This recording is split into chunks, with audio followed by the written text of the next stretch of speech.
Is this the dagger?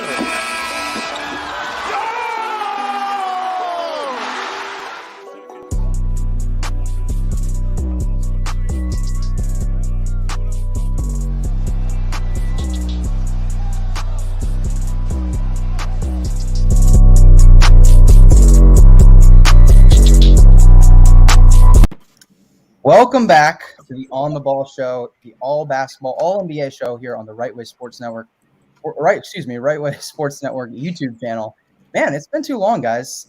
But the company, we had an off week, just as company. That's why we didn't have a show last week. But we are back and here to stay. And we're here with some special guests. I mean, we have our normal crew, the most part, Nader, Christian, Justin, and myself. But unexpectedly, we have Daniel, the operations manager here at TWSN, and of course, our CEO, Malik Wright. So, why'd you guys decide to come on the show? I mean, just to give you guys a shout out, right? I mean, we were in the back office talking. You guys got a lot of energy. And like I said, I mean, I'm excited to see this. I'm excited to see some debates tonight, talk about Russell Westbrook, talk about why the Lakers aren't going to win a championship next year. But I don't know. I'm just on for a couple minutes. Malik. I'm just here. I'm just here because it's been a long time since I've been on the ball, and you know, this is the #1 basketball show here at TWSN with some of the best and brightest basketball minds. And you guys are going to be talking about two of my favorite players in the NBA. You're going to be talking about the King and Brody. So let's get to it. Yeah, fair enough. So, I mean, look, we were going to start with the NBA draft, but I mean, at this point, since we have, you know, Malik, the resident LeBron stan here, and of course now he's a Russell Westbrook fan. He's his second favorite player, according to Malik. Russell Westbrook is Malik's second favorite player, which is news to me. Always has been. Always has been. I guess always will be now. So let's just get to it. Let's just talk about Russell Westbrook to the Los Angeles Lakers. We were going to talk about the NBA draft first, but since we have Daniel and Malik on, let's just talk about Russell Westbrook to the Los Angeles Lakers. The full trade is the Lakers are receiving Russell Westbrook and I believe 2 future first-round picks. Not sure what the years are on that, but they're pretty distant in the future. The Wizards, Justin and my Washington Wizards, will be receiving Kyle Kuzma, Kentavious Caldwell-Pope, Montrezl Harrell, and the 31st pick, which was Isaiah Todd and Aaron Holiday. It was the 22nd pick, but then they flipped that for Holiday and Isaiah Todd. So let's get to it. You know, we'll start with the guys who are on the ball show with us normally. Justin, you're the Wizards fan here. So, Justin, what do you think about this trade overall? Do you like it for the Wizards, or do you like it more for the Lakers? I love this. I like it for both sides, actually. So I'll start with my Wizards. First of all, obviously Russell Westbrook, he had an amazing year last year, especially in the back half of the year. But looking at this team, it's not like we're going to win a championship anytime soon with Westbrook on this roster. And if anything, his contract makes it harder for us to win a title anytime soon. And without Westbrook, we're not winning a title anytime soon either. But for the long-term future, this is a long-term move, and we're going to succeed in the long term with it. I think Kyle Kuzma, he had a rough tenure with the Lakers when LeBron arrived there. And before then, he was a player who could give you 20 points on any given night. He's still a young piece, and I don't really want him to start right away. I want him to prove himself off the bench, but I really could see him getting back to maybe 15, 16, 17, 18 points per game with the Washington Wizards. And maybe LeBron did help him out after all. Maybe on the Wizards, he's a new and improved version of himself. And a guy like Montrezl Harrell, I think we're going to have to get off as soon as we can, because Harrell, Bertans, and Thomas Bryant, that front court defensively, I know they're not all going to be on the court at the same time, but defensively, that's atrocious. And Aaron Holiday's a nice pickup. There's not much to say about him. Solid defender, pretty undersized, but solid offensively. And Isaiah Todd, and it was really a perfect pick at 31. There was a guy like Sharife Cooper on the board, but Isaiah Todd is a 6'10 forward who he has to bulk up a little more to improve defensively, and he has to improve his defensive instincts, but he's a phenomenal shooter. For someone who's 6'10, that's really valuable, and he showed flashes of shot creation in the G League. He could pull up from 1 to 2 dribbles, and if he could develop a consistent package offensively as a creator, he could really be a valuable piece to us and potentially a star down the line. So I really like it all around for the Wizards. Although Westbrook is still a great player, it's just the contract hinders that, and we got a lot in return for the future. Look, Justin and I, we're Wizards fans. You know, we want to talk and get into the details about what the Wizards got here, but the real meat of this deal is Russell Westbrook is a Los Angeles Laker with LeBron James and Anthony Davis, which is still blowing my mind, frankly. I just was not expecting this to happen at all. So let's get to the Lakers side of this. Nader, do you think this is more likely to get the Lakers another championship ring or blow up in their face completely? Well, Pick your words. Pick your words wisely. Pick your words wisely. Nope. So basically, what I want to say is that this trade isn't amazing by any means whatsoever. NBA Twitter is overreacting, yes, but at the same time, I understand the root cause. Russell Westbrook is not the same player that he is 3 years ago. And if it wasn't for the amount of, how do I say this, not necessarily great players going to the Wizards, I wouldn't necessarily be saying this is even a D or like a D plus trade.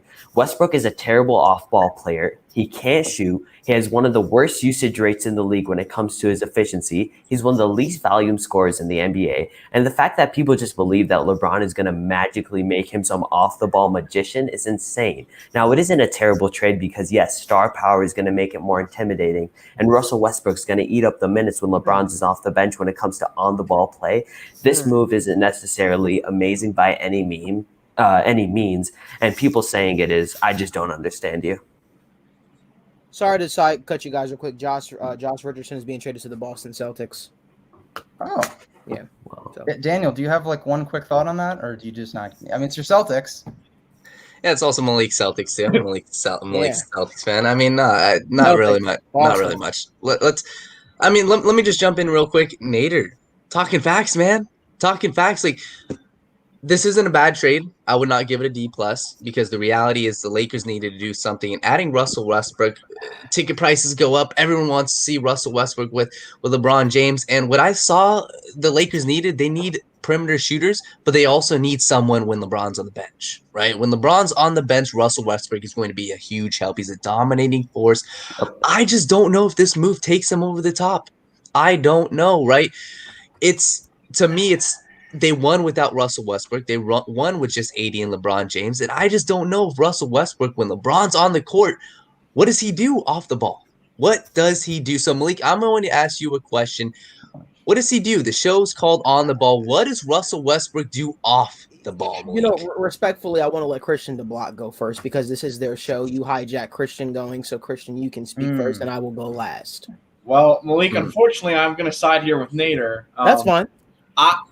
It's not a bad deal for the Lakers. I would not go as far to say that. But I think there's some other point guards on the market that would have been more viable to fit the system. I think Kyle Lowry's a better fit than Russell Westbrook. Kyle Lowry. While he's not a better player, I think Russell Westbrook's more talented, but a better fit is Kyle Lowry for this Lakers team. I think he's more viable to play off ball and be a catch and shoot guy up when LeBron's being a playmaker. I think he can also be a playmaker by himself and have LeBron off the ball. So I think there could be some point guards off ball that are probably a little bit better for this team. I think Russell Westbrook, they probably can still, even represent the West in the finals, but I would not go as far to say this team is a guaranteed championship team that's going to beat maybe the Nets over in the Eastern Conference. But I think, it's a little bit of overhype on Twitter. I think it's a good move, not a great move, and I think there could have been better moves that were not as flashy, in my opinion. Anytime Malik Wright does that thing where he just goes for like a minute straight, it's about to go down. I'm gonna give Nader a pass because Nader is Nader is in Jordan right now. It's like close to the morning time there, so he probably doesn't have his wits about him right now. So all the stuff he's saying probably doesn't make a lot of sense. Christian, I'm gonna give him a pass. I know he's had a long week, tired. Oh, I thought I was gonna yell that. No. Daniel likes to agree with everybody, and Justin just doesn't know what he doesn't know. And so here's the thing. Here's the thing here. No, I'm joking. You guys are all my guys, but no. In all honesty, everything that you guys are saying makes sense. But the first thing that came out about Russell Westbrook joining the Los Angeles Lakers that I think a lot of you guys are forgetting is they said Anthony Davis, LeBron James, and Russell Westbrook all met last week or 2 weeks ago. And they talked about this potentially coming together. They talked about putting their egos to the side. I think that when you get three great players, right? And we all can agree Anthony Davis still has a lot of room to grow. He's one of the best players in the NBA, but he still has a lot of room, a lot of untapped potential, right? There's talks of him playing the 5 this year. I think selfless basketball is going to result. Oh, damn. I guess Daniel left. Guess Daniel didn't want to debate me. But That's fine. Selfless- I'm here. self- I'm still no, I here. don't want to debate you, but Wow. selfless. I think selfless basketball is what's going to, result into success for the Los Angeles Lakers. I think everyone is judging it based off of what they haven't seen. Right? This isn't 2K. This isn't. This isn't. Hey, let me look at what Russell Westbrook did with the Washington Wizards, or let me look at what Russell Westbrook did with the Oklahoma City Thunder when he had a KD or when he had James Harden, and so on and so forth. But I think that's all you can go off. Best predictor of future behavior is past behavior. That's all you guys have to go off of. So I can't blame you for saying it's not going to work. It makes sense why you think that this isn't going to work. But if they're willing to put their egos aside and someone is willing to play that off ball, whether it be LeBron or whether it be Russell Westbrook, I think that this can work. Let's not forget, Russell Westbrook is a former MVP. Russell Westbrook is a former MVP. The guy, before the show, I understand he's not efficient and stuff like that, but you gotta also understand he's never played with two players in their playing at a high level, I would say, like such as LeBron or Anthony Davis. So we don't know what it's going to look like. We can speculate all day as to why it's going to work or why it isn't going to work, right? And I can't say Will's wrong. I can't say Justin's wrong. I can't say Christian's wrong. I can't say Nader's wrong. Can't say any of you guys are wrong because we haven't seen it yet. But the fact is, I'm willing to bet on one of the smartest basketball players in the NBA, in LeBron James. I'm willing to bet on one of the great players in the NBA, in Anthony Davis. And Russell Westbrook is still a very good player. So I think that when you put it all together, if they're willing to put the egos aside, and the key word is if, and they get the right players surrounded around them, I think that this can work. It's an unpopular thing to say. And I know everybody hates the Lakers, so it's easy to just bag on the Lakers right now. But I think it can work if egos get pushed to the side. I genuinely do. Now, I know. Wait, hold on. I know one of the things that we often hear is you guys. It's this big thing on social media now. It's like sheesh, like that. That's what everybody says, right? Well, I personally think the Washington Wizards got fleeced. That's what I personally think. I think that I think the fact that they got Kyle Kuzma, they fell for getting Kyle Kuzma. Maybe Kyle Kuzma progresses under them, right? But I don't know. And Will could speak to this a little bit more. Just could speak to this a little more because they're Wizards fans and they probably have more in-depth look at this. So I apologize if what I'm saying does not make any sense. But I think that this is going to result in the future to Bradley Beal requesting a trade because you got to get the right players around him. He's not trying to compete. So looking at Westbrook's talent, obviously he's not the player he was 3 years ago. Mm-hmm. But when you say we got fleeced, last offseason he was traded for John Wall, who was coming off 2 years out, and a first-round pick that most likely won't convey. And obviously there's worry about John Wall back then that he won't come back the same. Mm-hmm. Looking at Westbrook's contract, no one's going to want to take on that contract because of his lack of portability to play with stars. And I do think it will work with the Lakers as long as they get shooters. They just got Austin Reeves from an undrafted free agent who's ready right away, and he can shoot. They could get guys like Wayne Ellington, Garrison Matthews, Jeff Green. I think it'll work, but I don't know how we got fleeced because really, I mean, like, think of any other contender around the league that wants Russell Westbrook. What are they going to give up that's much better than this because of his contract and his age? Even players like Russell Westbrook who rely on their athleticism, they're not going to age very well. And we're seeing Westbrook, he's getting injured. He plays through them, but he started with you guys injured. Am I correct? He did. He started with you guys The whole first half of the year he was injured. Right. He played bad. When he got healthy, he played a lot better. But players that rely on their athleticism don't typically age well. And looking at his contract too, it's just I don't see a world where we get anything better than what we got. I got you. I respect that. And Justin, I appreciate you for agreeing with me, my man. That's why I always knew I liked you. Thank you. Look, I'll say this, if I may, about the Los Angeles Lakers and the Westbrook trade. A lot of people are making it out. There's two extremes here. There's an extreme of the Lakers are really like a super team now, which I don't agree with that. And there's also the Lakers is going to be a complete and utter disaster. And it's just like it's 100% going to be a complete disaster. Neither of those are true. The good on this deal is that you have an Anthony Davis, who's injury-prone player. That's just what he is. And a 37-year-old LeBron James. They proved last year that they really don't say that. It kind of hurts me when you say it that way. I'm sorry, Malik. Look. Just say an older LeBron. You don't got to mention the age. Older LeBron James. There we go. Older, still playing at a high level, LeBron James, but older. The reality is, it's tough for them to carry the load over a whole course of a season when they're your two superstars and you don't have really anyone else who can create their own shot on their roster for an 82 or even a 72 game schedule, especially since they had a very short offseason. It's really tough for them to carry a load consistently, and that's why we saw Anthony Davis get hurt. Yep. That's why we saw LeBron James get hurt. Right. Because when Anthony Davis got hurt, LeBron James had to do everything, and then he got injured himself. So now with Westbrook, you just have another star who's going to command more attention. The Lakers offense, they're not going to face a steep regression when LeBron goes to the bench as they normally do because they have no one else who can play make or initiate offense. And that's what I'm saying. That's what I'm saying. Russell Westbrook, he's a floor raiser. He's a floor raiser. That's what he is. He raises the floor of talent that's not that good. However, and he also provides rim pressure, which is also a very good underrated thing. I've never seen someone. You guys are gonna laugh at me when I say this, but me and my buddies have a running joke where I always said, growing up, whether it be right or wrong, but I always felt like Russell Westbrook. He's sort of like. Excuse me if you don't agree with me, I understand, but he the way in his style of play almost reminds me of LeBron in some ways, and I think that's why a lot of people. He's kind of a guard version of LeBron. A guard version of LeBron. Sure. And he's just able to dominate games at times. It's just special. And I think that could also, to Will's point, to Justin, I'm glad that we're able to have a conversation about this and actually speak about it from an intellectual standpoint versus just overreacting. But I think that it can work. I genuinely think it can work. I do want to see what the Lakers do in free agency. I do want to see them add more shooters around them. I don't know who they can add at this point. It's tough because they're LeBron James, Anthony Davis, and Russell Westbrook. Their contracts combined, it's $120 million. Mm-hmm. That's a lot. Like that's already well over the cap, and I want to say it's almost into the luxury tax. So it's going to be a lot of minimum kind of guys, mid-level exceptions. But who's not? But they're going to want to come here. You know what I mean? Yeah. I'm sorry. Come there. Come there. I'm not a Lakers fan. They're going to want to come. They're going to want to come to Los Angeles because you're looking at, You're looking at LeBron, AD, and Russ, two former MVPs, and one that could honestly. Wait, let me ask you this, Will, right? Because you're a respected basketball mind. Let me ask you this: do you think AD is the biggest beneficiary of this? I think he is. I would actually question that. I actually don't know about that. And that really brings me to the negatives of this, because there are negatives. Like the people saying that this isn't going to work, there are some valid reasons. They may be overreacting and taking it too far, but there's like Pranav, yes, they are. Sure, spacing and fit. Those are two things that matter in NBA basketball. Like, those are real things. Those aren't just like made up. Spacing matters in the 2021 NBA basketball.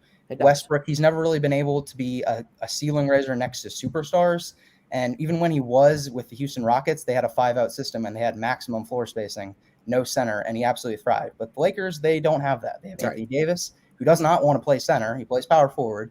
I will say this. If Anthony Davis wants to play center, then I like it for him. But otherwise, if he's still unwilling and they still need another center, that's what they said. He's willing to play. I hope, but I just have to believe it until I see it, because he's been pretty reluctant throughout his career. Well, Drummond's going to be gone, right?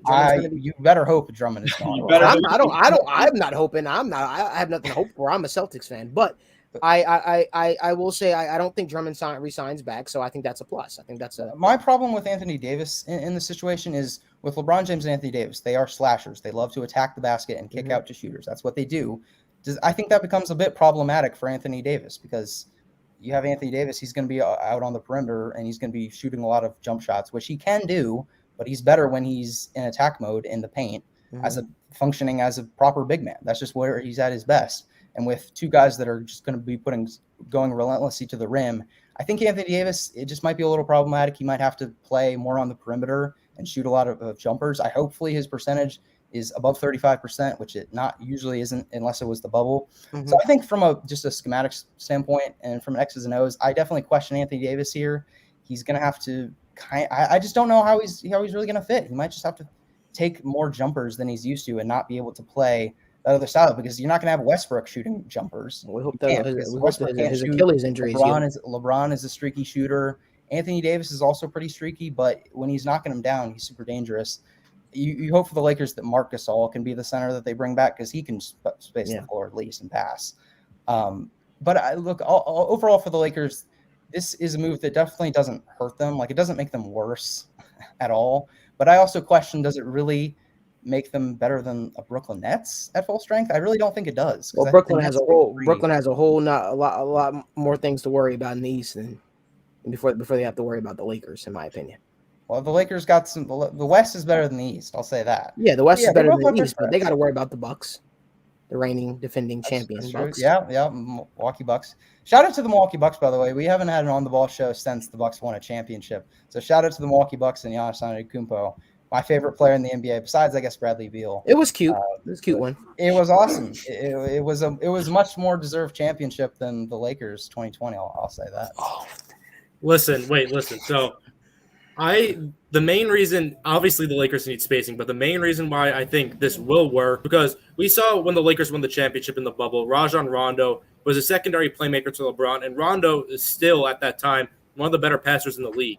Now you get Russell Westbrook, who's one of the best passers in the entire league, probably top 5 to 7 in that range, especially in transition. First of all, in transition, I think they're going to be unstoppable, and they're going to get a lot of rebounds with Westbrook, LeBron, Davis, and depending on if they add a rebounding center, obviously not Andre Drummond, even though he's a great rebounder. If they add a center that could rebound as well, if AD doesn't want to play the 5, that's going to help them get out in transition more. So I think adding a guy like Russell Westbrook, who you could put next to LeBron, obviously, again, they need shooters, but two playmakers and passers like that who just have a vision for the court like that, who could find guys in their spots whenever, like throughout the whole game, they could find guys through their spots like that. I think they're just going to bounce off really well with each other as passers like that. And Westbrook obviously has a knack for taking some bad shots and making some bad plays. But I think under LeBron James, he's going to have less pressure. So I think LeBron James is obviously going to be the primary playmaker. And then when you give it to Westbrook, he's going to be able to bounce it out and play make for himself as well. So I think their passing and playmaking ability is going to be able to bounce off each other really well, especially if they get the spacing around them that they need. We'll see. I'll say this. One thing is for sure. This is going to be an absolutely entertaining. The Lake Show is going to live up to its name because, I mean, it already did with LeBron James and Anthony Davis. But Russ Westbrook, I mean, I'm going to be watching every game of these guys. I said this about the Brooklyn Nets, but it's like this is a must-watch basketball. And I hope that the NBA stacks on 3 or 4 Brooklyn Net versus Los Angeles Laker games because I will tune in for every That's single what we one. like to see. It's going to be can you imagine an NBA Finals with the Lakers versus the Nets? I mean, we have Kevin Durant versus LeBron. They've met together in the finals. That's been kind of a rivalry, arguably the 2 best players of this generation. We have Kyrie versus LeBron, who played together. Kyrie left him in Cleveland. And then we have Russell Westbrook versus Kevin Durant. We know that. And then a lot of storylines. There's just the storylines are out of the ratings on that would just be incredible. They'd probably be the highest watched NBA Finals of all time, I would say. I mean, you have just props to Russ, though. You know, Russ left. Russ left OKC because I guess I don't even know what the situation was in OKC. I guess things just weren't working out for him. It was like sort of like I guess they just wanted to be more rebuild mode. You know, Damian Lillard happened. Damian Lillard hit the shot in Game 5, and then they just decided to blow it up. As opposed to KD left because KD decided to be a snake. But boy, all right, but, we don't have to get into that. Guys, we're gonna move on and shift to the NBA draft. Malik, do you want to? No, I'm out of here. I appreciate you guys. Keep up the great work. Keep doing it. Keep doing a killer job. Thank you for joining us, Malik. Thanks for having me. Glad we got your thoughts on the Lakers. I'm glad Nader didn't say anything like he said he was going. Shout out Malik Wright, ladies and gentlemen. That's our I'll just say right now while Malik isn't here. No, I'm kidding. No, I'm kidding. Let's go on to the NBA draft. Yeah, let's talk about the NBA draft. Man, it was a fun night. And, I mean, let me just say that last night was one of the craziest days in sports if you count in the MLB trade deadline as well, especially for my Nationals. But we don't need to get into that. This is not the MLB. But just overall in sports, one of the craziest days in sports you'll ever see.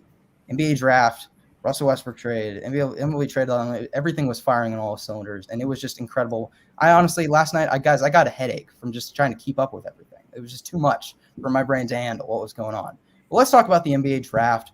We're going to go winners and losers for the NBA draft. A lot of stuff happened, but Christian, give me your biggest winner and I guess your biggest loser from last night when you look overall bird's eye view from each team's classes.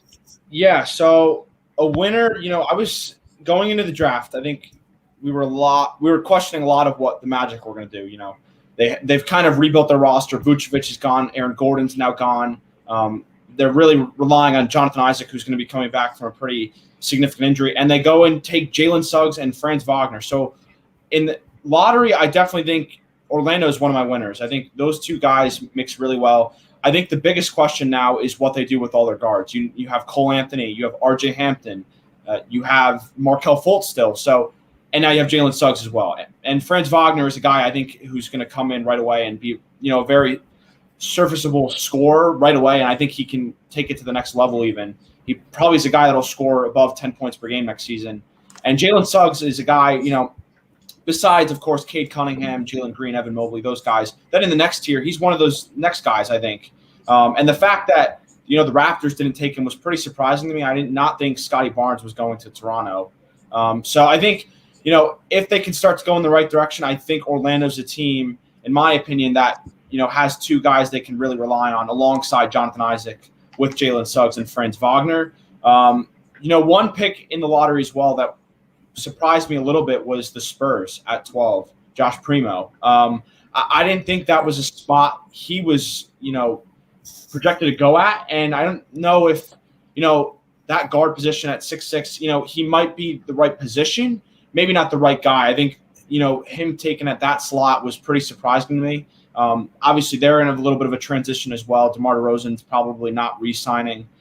They really need to find, some building blocks alongside like DeJounte Murray and some of their other pieces that, Devin Vassell they got last draft, who was a really solid pick as well. So I think they're a team that really needs, star power. It might not come from Josh Primo, but it was pretty surprising to see him go at 12.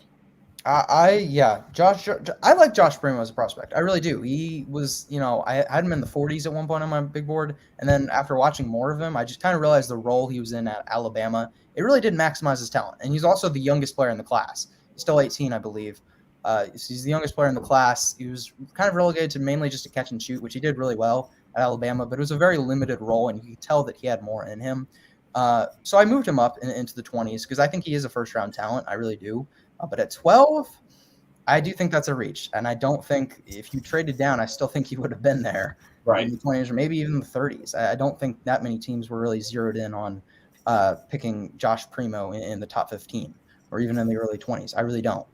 So it's definitely a questionable pick. Maybe not like some people are calling it the worst pick like ever. I think we can relax on that. Yeah, I don't want because Josh Primo he's a good player. Like he's a fine prospect. It's just I think he got overreached by, I don't know, like 12, 13 spots. That's not like the worst thing in the world. And he could be a solid player. So we can relax a little bit on that, but it is still a reach in my opinion. Yeah, and one thing with that is he's going to the Spurs. So if there is a couple of teams, maybe 5 or 6 teams you would want to go to if you're a guy that has some question marks in terms of being taken a little higher, I think the Spurs is a perfect fit. Under Popovich, in that system, I think that's a team that could even elevate him to the next level throughout his career. So I think that even though it's a reach, in my opinion, I think it's still a good fit.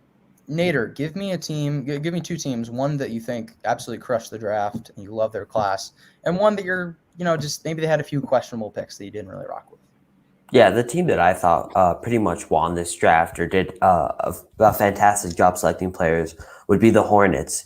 They were able to get James Bouknight, I believe the number 11 pick, which is fantastic value. Bouknight was rumored to go as high as 6 to the OKC Thunder, and now he's pairing up with LaMelo Ball. Bouknight's arguably the best scorer in this class, and playing with a playmaker like LaMelo Ball will be fantastic for him. And they were able to get Kai Jones, who has the ability to potentially stretch the floor as a big man, be a pick-and-roll rim runner, and overall he's one of my favorite centers in this class and overall favorite players in this class. So I think that was really big. And the fact that they were able to get 2 lottery talents was fantastic. And not only that, I believe they did get JT Thor as well in the later of the second round, which is great value. JT Thor is I liked watching his game. When I was watching film on him, I thought he was a solid player. Definitely not a first-round talent, so I'm happy they were able to get him in the second round.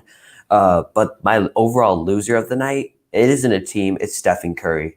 The Warriors had the 7th and 14th overall pick, and they absolutely, not necessarily botched it because they saved it with Moses Moody at 14, but the fact that they took Jonathan Kuminga, the biggest project in this class, at a time where Stephen Curry needs to win now is absolutely atrocious. Jonathan Kuminga is a good guy. I've seen his backstory. He has a nice backstory. He has the ability to be a fine player in the NBA, but when you have an aging Curry that wants to win with Klay Thompson coming back, I don't know if that's the pick you make. Moses Moody is going to be a fantastic player for this team, but I just don't see how Jonathan Kuminga necessarily fits in. Nader, I get what you mean in Kuminga, and I did not like the pick at all at 7 either. I don't think that's the right pick for them to make.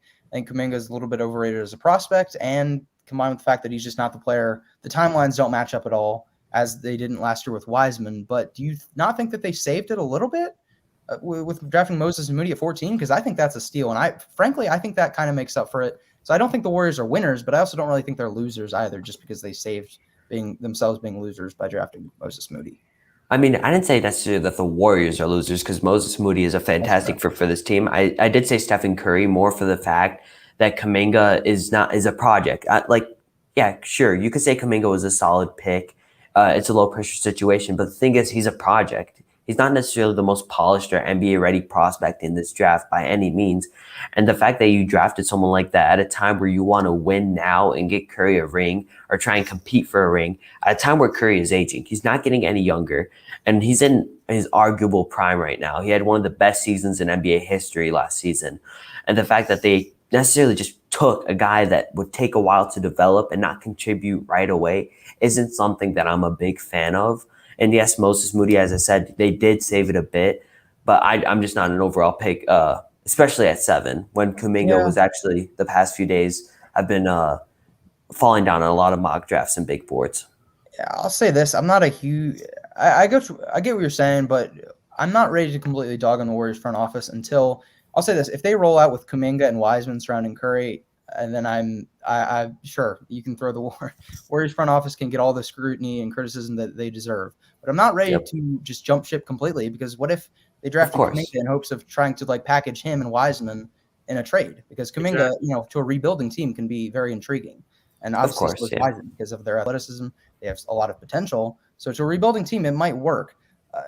So I'm not ready to completely dog on them quite yet, but if they can trade Kuminga and Wiseman together, but if that's their plan, is to surround them with a guy like Kuminga, then I don't like it. I will say this though, Moses Moody, Steph Curry and Moses Moody, that's Warriors need more floor spacing. That's exactly what Moses Moody is. I think that's an A+ pick.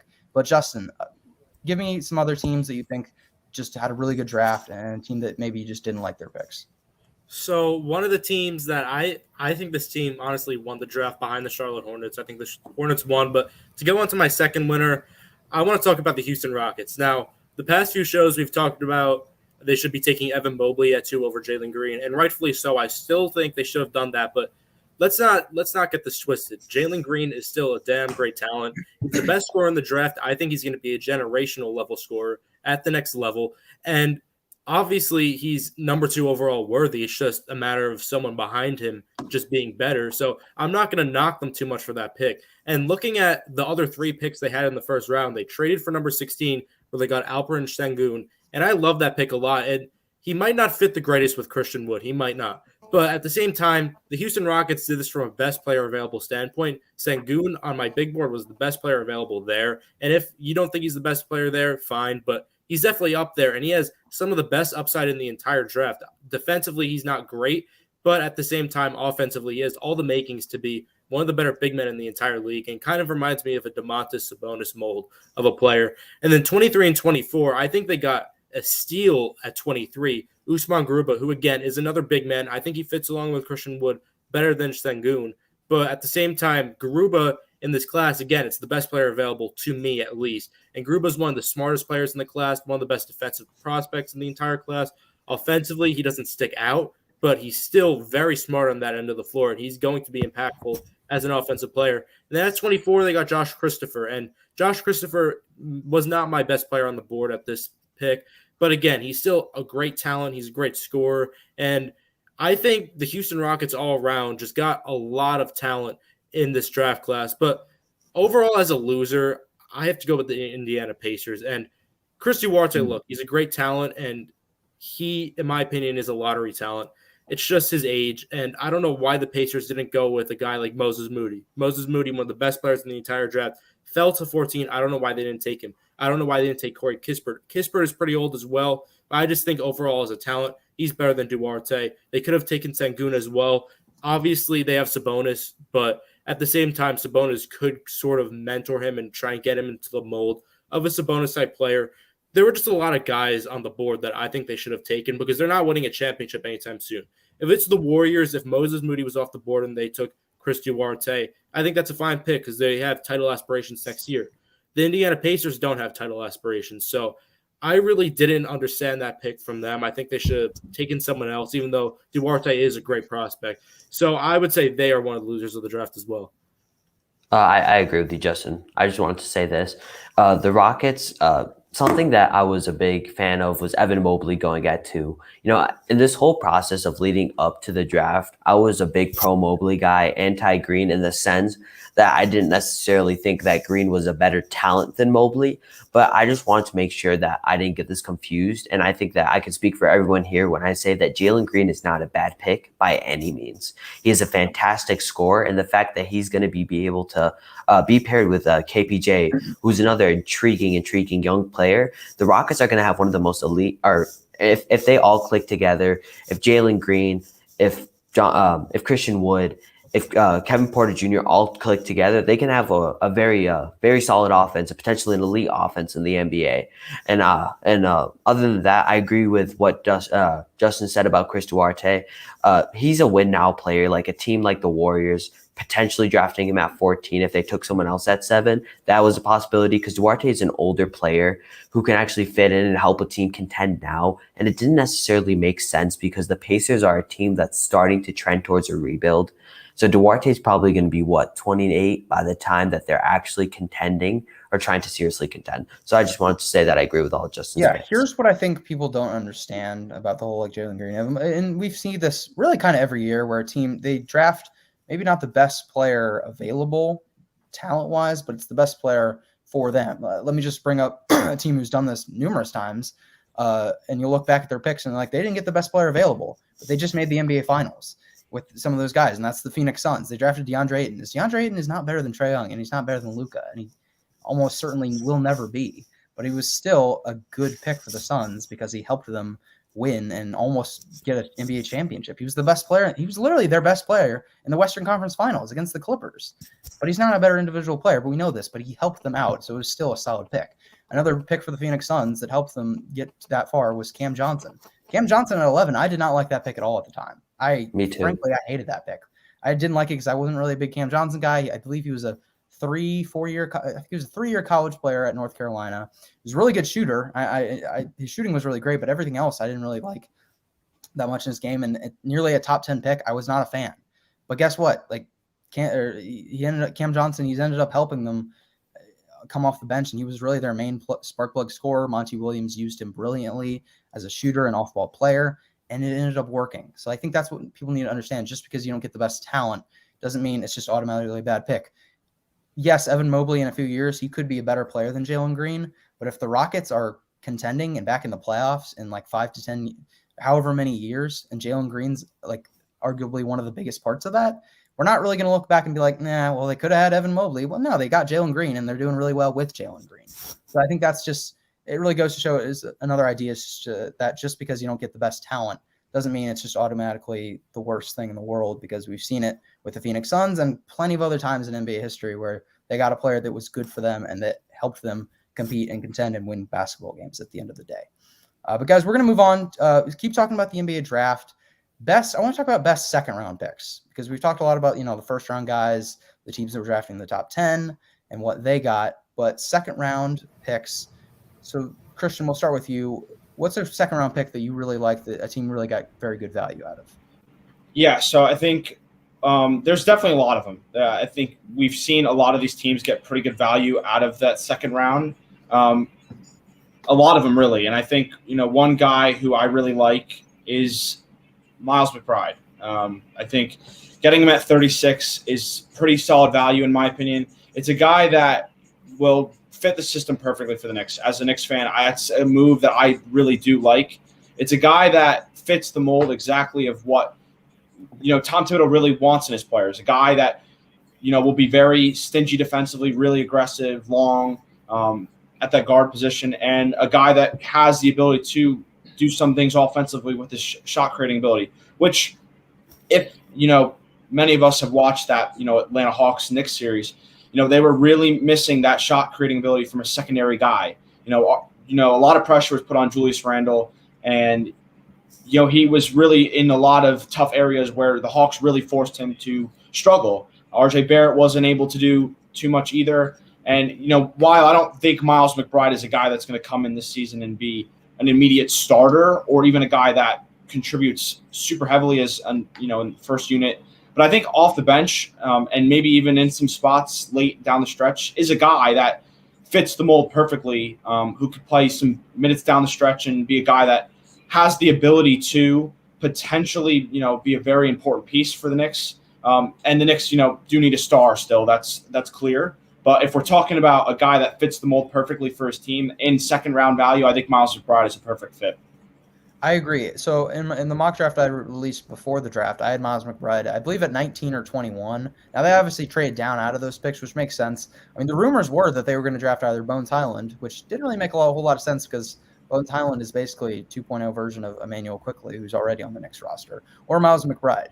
So I was pretty confident in those rumors, and it ended up being true, not exactly in the way I thought, because they ended up trading down, which is smart because Miles McBride, I thought he was a first-round guy, but he seemed to be a second-round pick amongst a lot of NBA front offices. That seemed to just be the vibe that we were getting really throughout the whole draft cycle, and he turned out to be a second-round pick. I think he's going to get playing time very soon for the Knicks, solely because of his defense. His defense is fantastic, extremely pesky and aggressive on-ball defender, and that's just the kind of perimeter defender that Tom Thibodeau is going to love. So he's naturally going to be getting minutes. He'll be a contributor for the Knicks, assuming he doesn't get traded in the long term. So I agree. I think that's a fantastic pick. But highlighting this comment, I owe to the Bulls. Nader, you're a Bulls fan. Bulls, they didn't have a first-round pick. Obviously, they traded that to the Magic in the Vucevic trade. But they got Ayo Dosunmu in the second round, I believe, at 38. What do you think about that? Do you think that was a really good pick? I mean, yeah, I think that it was definitely a solid pick for the value we were getting at. And I just wanted to say this in regards to the second round. Like at least a handful or two of these players could definitely have been first round talents in last year's draft. The depth of this class was elite, and the fact that we were able to get a guy like Ayo Dosunmu at 38 is great. But the pick that I want to highlight that has been definitely the talk of NBA Twitter and just NBA social media in general was Sharife Cooper to the Hawks at 48. I was genuinely surprised when I woke up this morning and I saw that Sharife Cooper dropped all the way to the late second round. Not only the second round, but the late second round. NBA draft analysts fell in love with this guy as the days towards the draft neared. And I'm honestly very surprised just due to the fact that he's such a good passer. He pushes the tempo, the fact that he has the ability to get to the foul line. And, I think that he's going to do very well with that second unit with the Hawks. They just traded Chris Dunn. I believe he's at Boston right now. So the fact that they were able to get a secondary point guard who's actually similar to Trey in some aspects with passing and playmaking, I thought that was a very good pick. And many people regarded him as a lottery prospect. So I believe we'll touch on that a bit later. So it was just very interesting. Look, I say we touch on it now. I think we can, Justin, we'll talk about Sharife Cooper and then you can give your best second round pick. But Justin, why? I mean, we scouted Sharife Cooper. We watched him play when he was at Auburn.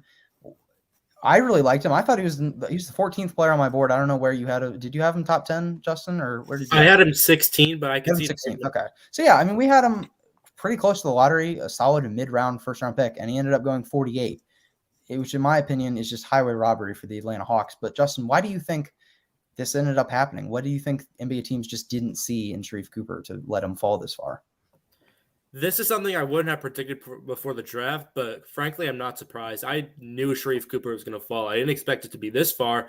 I expect him to go late first round, maybe early second round, because looking at it, frankly, Sharife Cooper is a prospect that a lot of NBA teams don't really seem to like because he's a guy that's undersized. He's a great passer, obviously, and a great playmaker, but his finishing isn't there yet. He's not a great shooter, and that's just something that most NBA teams aren't really fond of right now in this era of basketball, because looking at this, teams like these athletic point guards, teams like the point guards that could shoot, that could finish around the rim, and Sharife Cooper, frankly, isn't a great finisher. As I said, he's not a great shooter as well.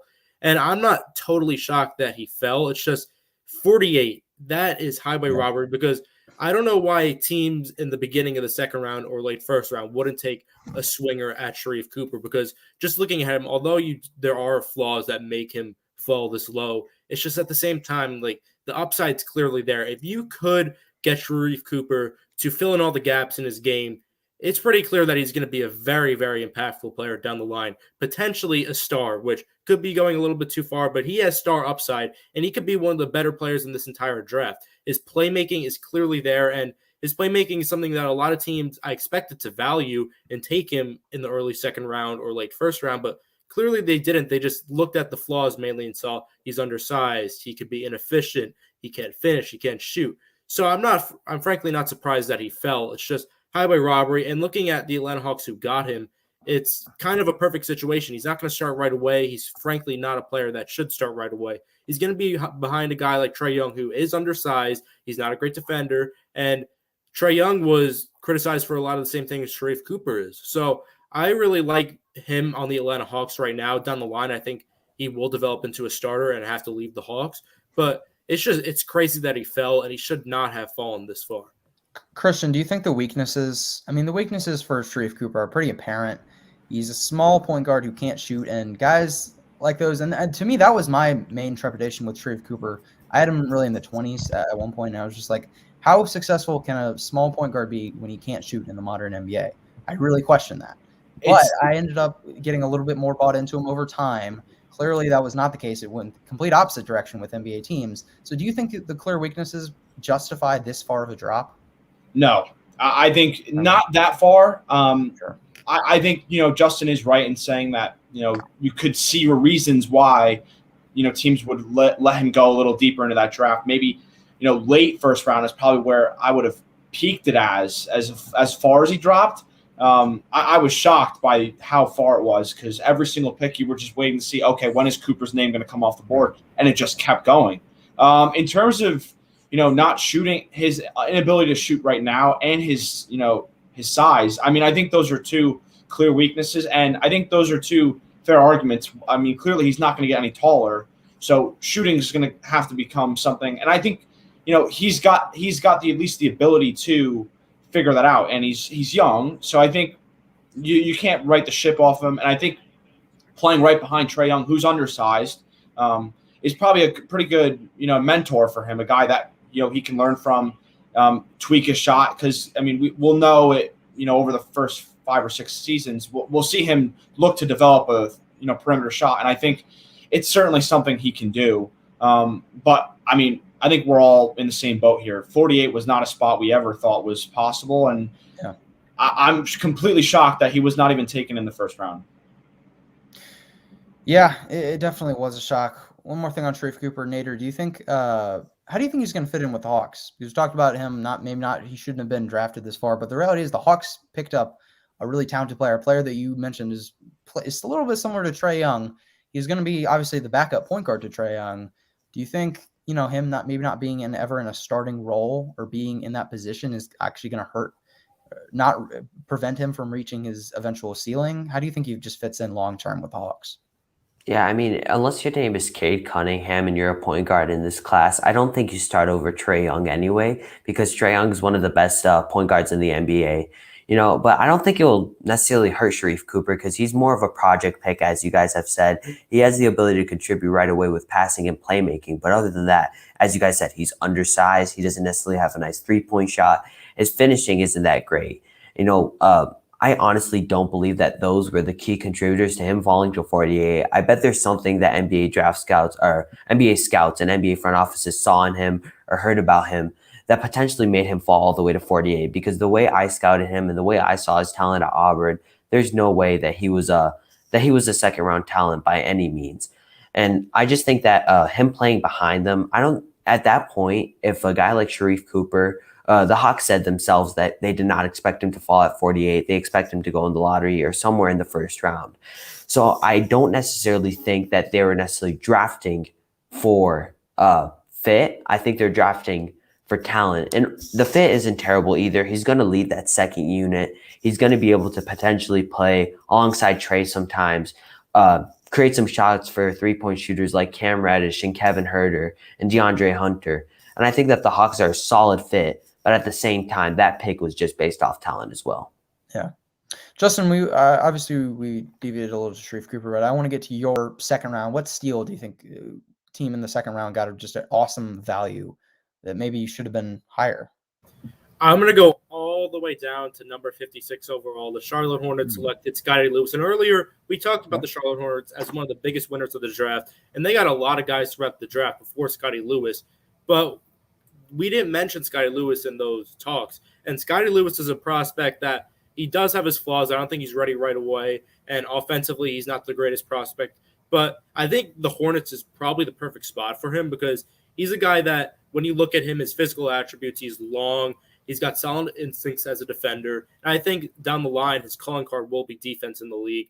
And on the Hornets, a team with LaMelo Ball, a team that likes to push the pace as fast as they can, a team that has a great culture, it seems, as soon as they drafted LaMelo Ball, a team that plays with swagger and intensity. I like Scotty Lewis on this team as a bench piece down the line, as a guy that could offensively, again, he's not going to impact it a lot unless he develops a consistent and a reliable three-point shot. But I think down the line, he could be a guy that just plays some solid defense, some solid energy minutes for around 15 minutes a game, and could get down there on the fast break, catch some lobs. And yeah, Scotty Lewis, I don't think he was a first-round talent. I think he was more so in the middle to slightly early second round. But this is just a perfect landing spot for him that's going to be able to take the time to develop him. And they've got a lot of young guys. I think down the line, he's going to be a really valued 9th to 10th man on this roster. So I really like this pick a lot. Yeah, I mean, I'll leave mine brief here. This comment says it. Jared Butler at 40. I understand why he fell. Like, it makes sense because there's medical concerns, even though he got cleared by doctors. But, you know, it's still just a thing that teams, like, if at the end of the day, if you can't even play, then why should teams aren't going to want to draft you in the first round if there's just any kind of risk that you might not even be able to play at all for the franchise.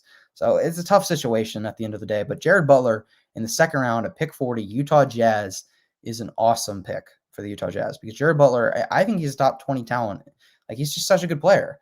I mean, he's only 20 years old too. He's not, you know, he's a 3-year college player, sure, but he's only still 20. And he's going to be 20 this upcoming NBA season. He's such a, well, we saw it in the March Madness tournament. He's such a well-rounded, he was the Big 12 defensive player of the year.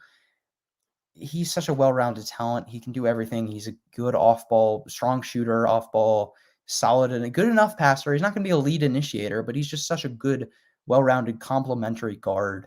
And his defense is excellent. Like I said, his Big 12 defensive player of the year is great on-ball defense. I think he's a better prospect than Davion Mitchell, which clearly NBA teams, that was not the case in the NBA draft because Davion Mitchell went top 10 and Jared Butler went 40. But when I watched Baylor play, I thought Jared Butler was the better player. He's also younger. And I honestly thought, they were both awesome for Baylor. Clearly, they're two best players.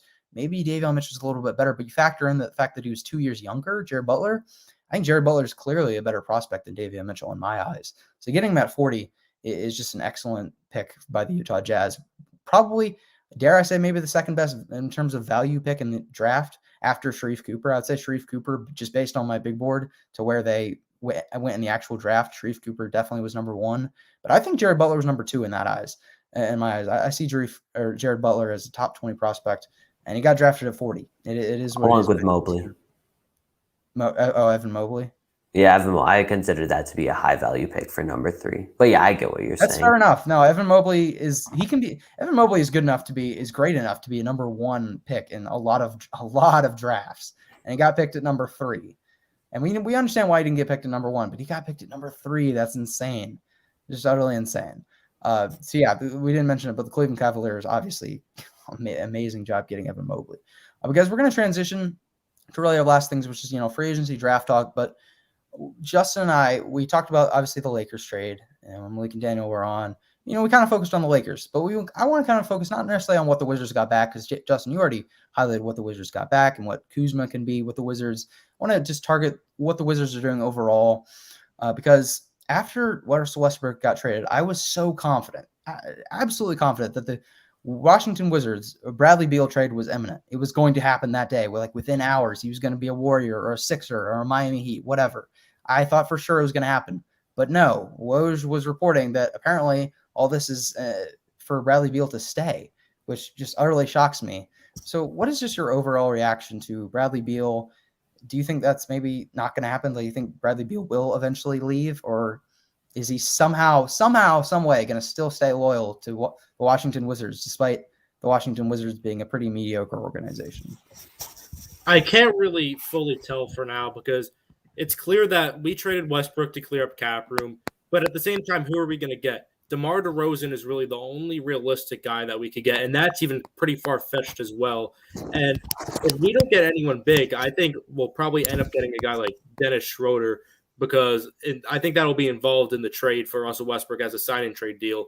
But I could easily see Bradley Beal requesting a trade this offseason because, again, if we don't get enough talent around us, around Bradley Beal to flourish going into next year, to have a great team on paper, he's going to realize that. And although he is one of the more loyal players in the league, I think inevitably he's going to realize that, okay, this team doesn't have a lot of talent. Apparently he's pretty close friends with KCP, but I don't think that's going to matter too much. So I really think that it's very possible that he requests a trade this offseason after seeing the moves we make in free agency, because I don't think we're going to make many positive moves because I don't know who's going to want to come to us.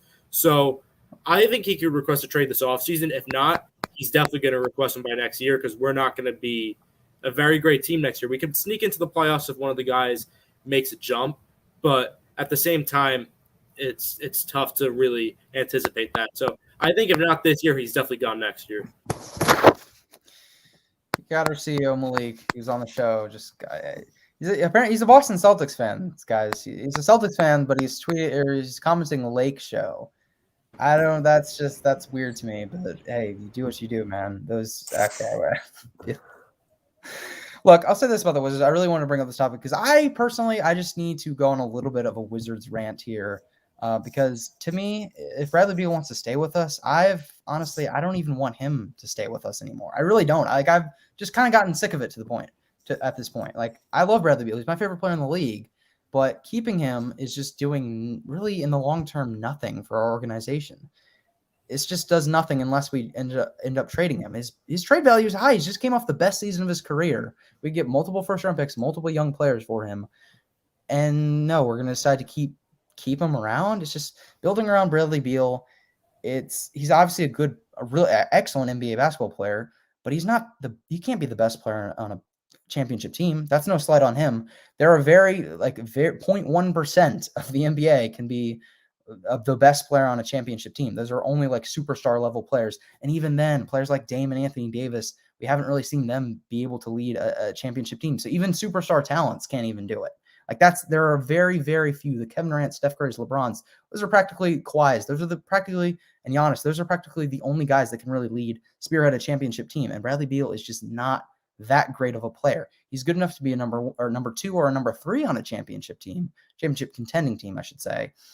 But the reality is he's not good enough. And if the Wizards want to set their franchise on the right path, I really, truly believe they need to go in a rebuild direction. They're just too much. They're stuck in the middle right now with an excellent player in Bradley Beal, but not that much around him, especially now that you've traded Russell Westbrook away. Cool, Spencer Dinwiddie, he might be interested in joining. That doesn't move the needle. To me, the only practical and logical move is just to go in full in on a rebuild because they can capitalize like OKC did. We see how OKC has such a bright future because they realized we're not going to be able to win with this team. We can't win in the playoffs. We just can't do it. And all I see right now with the Wizards is 7 and 8 seeds and first round exits to better teams in the playoffs, like the Sixers or the Bucks or what have you. So at this point, I hate to say it, but I don't even really want Beal on the team anymore. I want the team to go in a rebuild. It'll be fun to have Beal. Sure, he's going to put up amazing stats, but I'd rather suck right now and have a bright future than just be stuck in the middle with no future. That's really, truthfully, that's where I am as a Wizards fan. Justin, do you agree with that at all? Oh, I agree. I feel the same way because Beal's just rotting away now. So, yeah, no, Nader, what do you think about it? Do you agree with what I'm saying on the Wizards? Yeah, sorry for any background noise here, but yeah, definitely. I mean, the fact is that even if the Wizards were to sign Spencer Dinwiddie, even if the Wizards were to sign DeMar DeRozan, pair them up with Bradley Beal, start Harrell, start whoever you want, they're not going to compete for the championship with this roster unless they sign for like Stephen Curry. The thing is, they're not ready to win a championship. They're never even really been ready to win a championship. And I'm just not a fan of this roster, and I think they just need to trade Beal because he's too loyal for his own good. Yeah, it's gotten to that point where he really is. I mean, I understood it for a few years when he signed the extension a couple years ago. I was like, all right, this is nice. But it's gotten to the point where it's just, why? Like, I don't understand. I understand being loyal to a city, and it doesn't make sense because then in mid-season, Bradley Beal he has his head down and he's really mad. And he should be mad. Like, the team's not winning and he's putting up 50 points and they're still not winning games. You should be mad at that. But you also shouldn't be complaining too much when you're the one who decided to stay on this team, when you should have known that there really wasn't much of a future. Exactly. So, it's him being mad in the moment, but like when you really think about it, you shouldn't really be complaining and having too many heavy-handed comments and post-game press conferences when you made this choice months ago to stay with the team, and you have to just reap what you sow at the end of the day. But we're going to move on to some other, just the smaller trades. Christian, what's a smaller trade? We've had some other trades like Landry Shamet to the Suns, Derek Favors to the Thunder. Shout out to Presti for getting another somehow finessing another first-round pick from the Utah Jazz. I don't know how the man does it. What do they have, like 30, 40 first-round picks at this point? And we also had a 3-team trade between the Kings, Hawks, and Celtics. Christian, what trade of those three do you think like sticks out to you the most? I think the Landry Shamet one is the most interesting. He was a guy for the Nets, and I think, they do a pretty good job replacing with Cam Thomas, another guy who will step right in and be a great bench piece for the Nets. But I think Landry Shamet was a guy that, similarly to some of these other guys, are really good perimeter shooters, and that's kind of a thing that a lot of teams are really in need for, and that's given. I mean, this new era of the NBA is very shooting heavy, small ball, and Landry Shamet fits that mold perfectly. It's not a guy that should be starting for a championship team, but for a Suns team that, is going to be looking to do the same thing they did last season and, make another deep postseason run, Landry Shamet's a perfect fit guy off the bench. Javon Carter wasn't somebody that even played in the postseason. So I think Landry Shamet is a guy that could, be another small piece that is really important for the Suns going forward. Yeah. 3-team trade.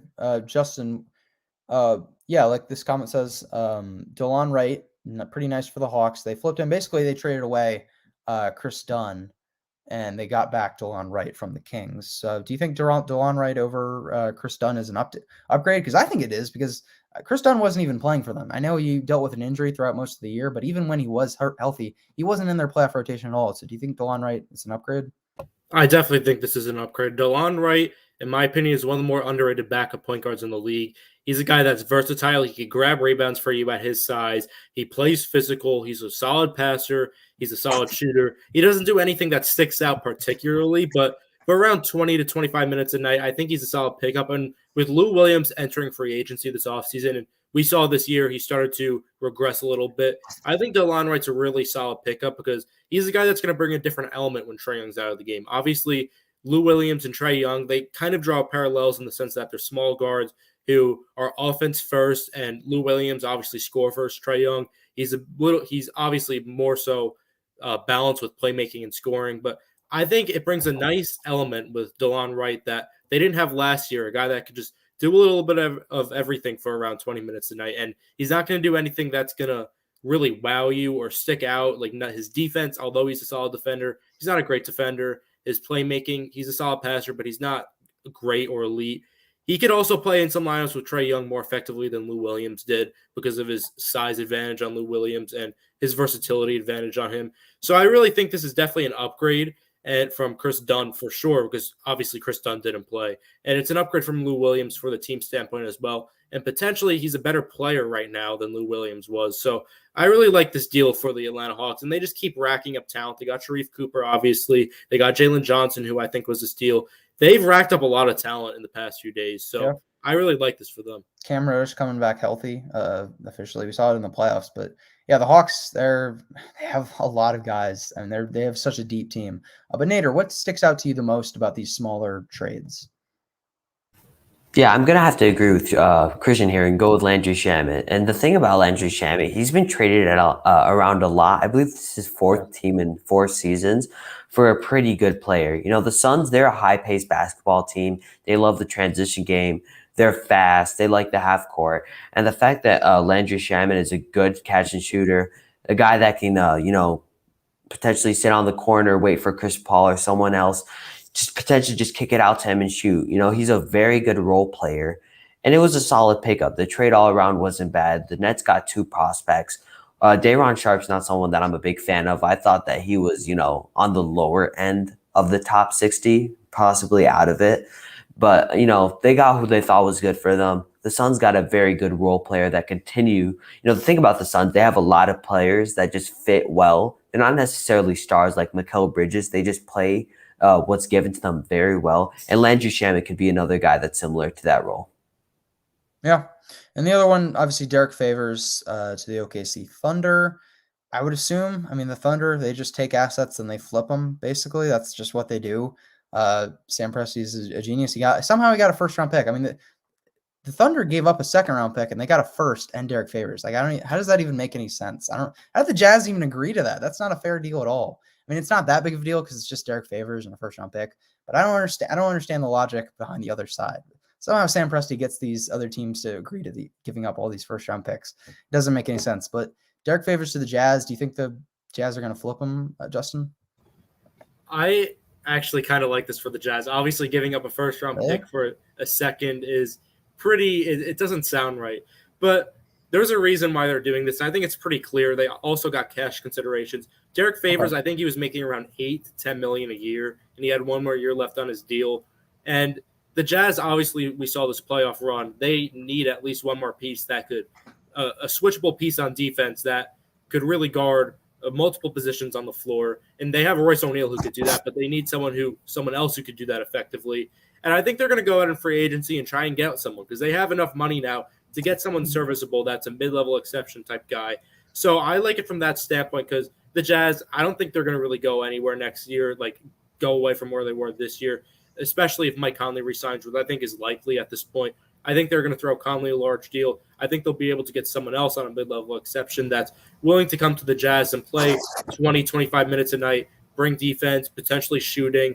I don't know off the top of my head who they would sign, but I think this deal is just made to get someone. And for the Thunder, obviously, you don't say no to this deal. You're giving up a second for a first-round pick. And Derek Favors doesn't have much value. They obviously had to attach a first-round pick to get him off, but you could potentially get a second-round pick for Derek Favors, which keeps adding to the stockpile of picks that they have. So I like this for both sides. I would say the Thunder get the better end of the deal because they do get the first-round pick. I don't hate it for the Jazz, though, so it's solid for both sides. Let's transition to our final topic of the show, and that's going to be, looking at a couple other big-name free agents, Kyle Lowry and DeMar DeRozan's former teammates in Toronto. Both of them were kind of tied to the Lakers. We thought the Lakers might be interested in them, but obviously the Lakers have Russell Westbrook now. Like I said before on the show, $120 million is tied up to Russell Westbrook, Anthony Davis, and LeBron James for just next season alone between all three of those guys. So they really don't have cap space to really get anyone, even like a Buddy Hield. Like that's just not in the cards, much less DeMar DeRozan and Kyle Lowry, who are going to be getting well over $20 million in free agency. So the Lakers, they were interested in DeRozan and Lowry a few weeks ago. That's obviously not going to happen. So I think let's just predict some other teams that we think are going to be in the mix. We'll start with Kyle Lowry. Christian, what do you think is a team, the Heat, the Sixers, the Pelicans? Do you think any of those three teams? Yeah, I think the first one that comes to mind is probably the Heat. I think that's a team that we saw had a pretty sharp regression from what they showed in the bubble and are in dire need of more. He's not a star anymore, Kyle Lowry, but he's certainly in that second tier of point guards who's below a star, a very serviceable guy who's shown he can do it on the big stage. So I think, pairing him up with Bam and Jimmy Butler, hopefully you can get more out of Tyler Hero in a third season. I think if you talk about a perfect fit, I don't know if it would go as far as that, but Kyle Lowry to the Heat for a pretty, large amount of money. I don't think he would get too significant dollars, but maybe a 2 or 3 year deal. I think that's a pretty good fit for him. Nader, Lonzo Ball looks like he's probably not going to be a Pelican very, very longer. So Kyle Lowry to the Pelicans, do you think that's a good fit? Why not? Of course, yeah. Kyle Lowry going to pretty much any team is a good fit. But something that I wanted to say is just I wanted to make sure to say this. In my opinion, the Philadelphia 76ers are 100% out of the question to get Kyle Lowry at this point, just because that main trade piece is Ben Simmons, and we just saw the Raptors take Scotty Barnes. So the spacing in that five-man starting rotation wouldn't necessarily be the best. So I think that now that the Philadelphia 76ers And the Miami Heat, they're still a top contender. But now the Philadelphia 76ers, who I think were the consensus number one team to get Kyle Lowry, are out. I'm going to go with the Pelicans. I think that the Pelicans, they need to find a way to get Zion another star. Lonzo Ball is most likely going to be a Bull, in all honesty, no bias.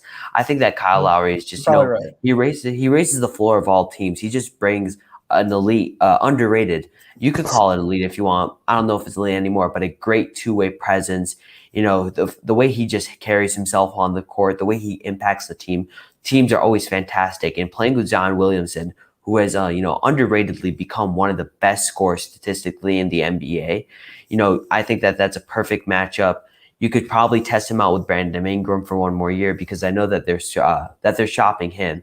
They have the cap space. I don't think the Pelicans are struggling for cap space. They don't necessarily have anyone tied up to a supermax until Zion's rookie contract is expired. So yeah, go out, get Kyle Lowry. They're definitely a dark horse team. I would love to see that pair.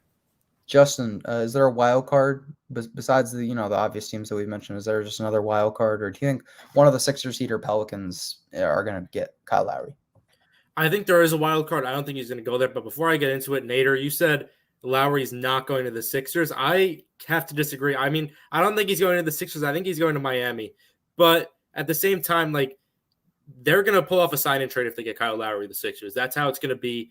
And obviously Ben Simmons, Scotty Barnes, Siakam. I think Siakam's getting moved, but that's a different story. But Simmons and Barnes is a terrible fit offensively, and that would be atrocious for the spacing of that team. But I don't really see why the Raptors wouldn't do that, because you would rather have Ben Simmons on your team as a replacement than Kyle Lowry, than having Kyle Lowry walk for absolutely nothing. So I don't think it's out of the question. I think he could still very well get an assign and trade for Philadelphia. And I think the Raptors would probably give up one more piece because of the Sixers asking price. But I think it's still in the cards. But a wild card, I don't think it's happening, but it's a great fit, in my opinion, is the Golden State Warriors. Lowry is a guy that can play off the ball. He doesn't need the ball in his hands to succeed. He's also great on the ball as well. He's an amazing playmaker. He got a little worse defensively this year, but he's still a solid defender, especially in the post. He has great hands. He's still a solid defender, an above average one.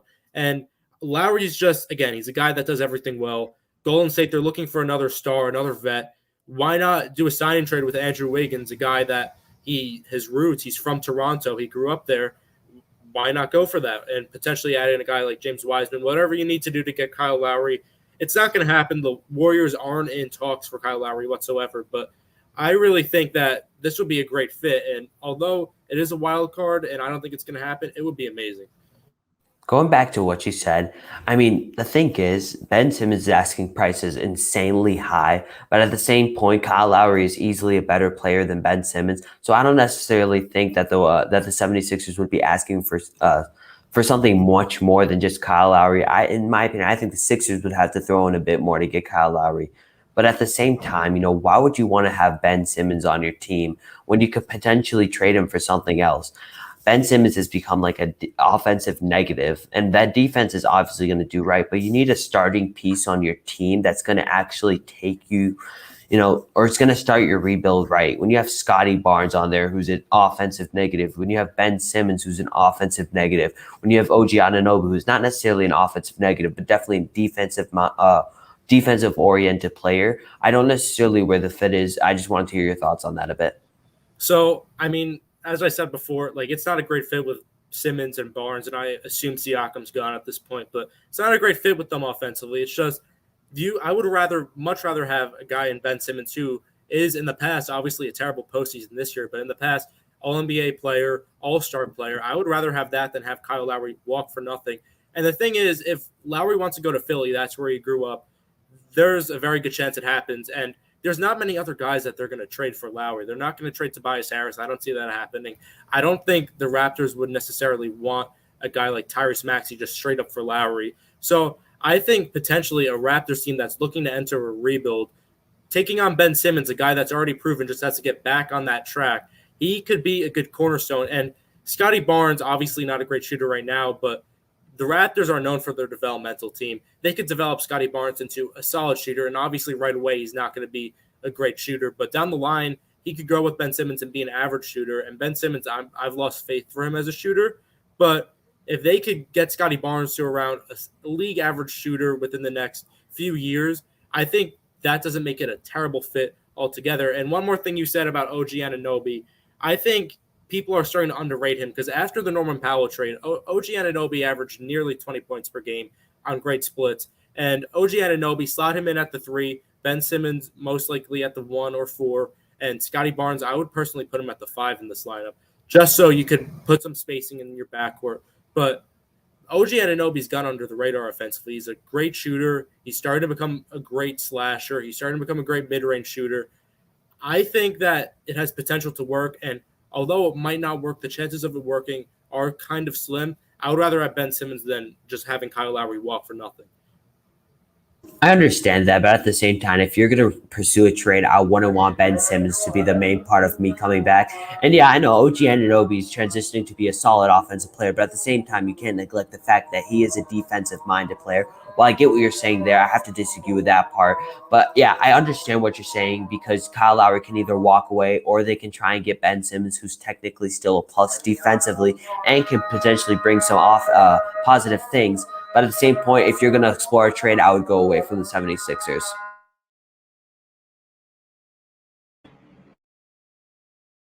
Whoops, sorry, my mic was muted. Christian, we'll get you to break the tie here. What do you think? Kyle Lowry to the Sixers? What side are you on? Justin's or Nader's? I think I'm on Justin's. I'm going to stick to my guns here. I think that Miami is the better fit to me.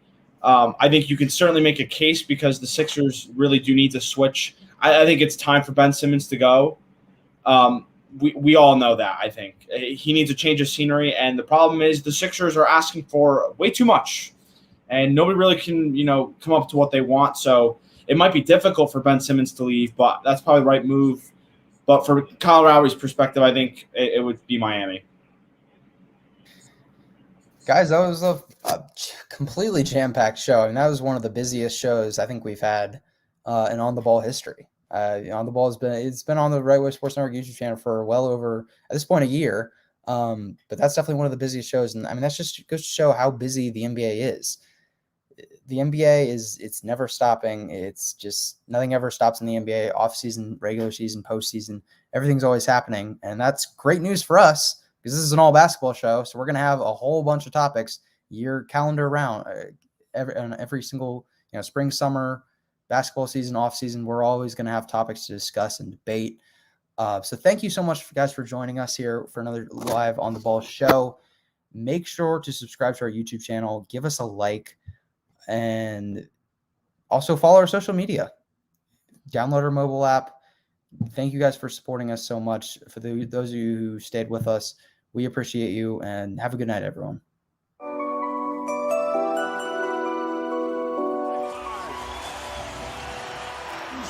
Is this the dagger?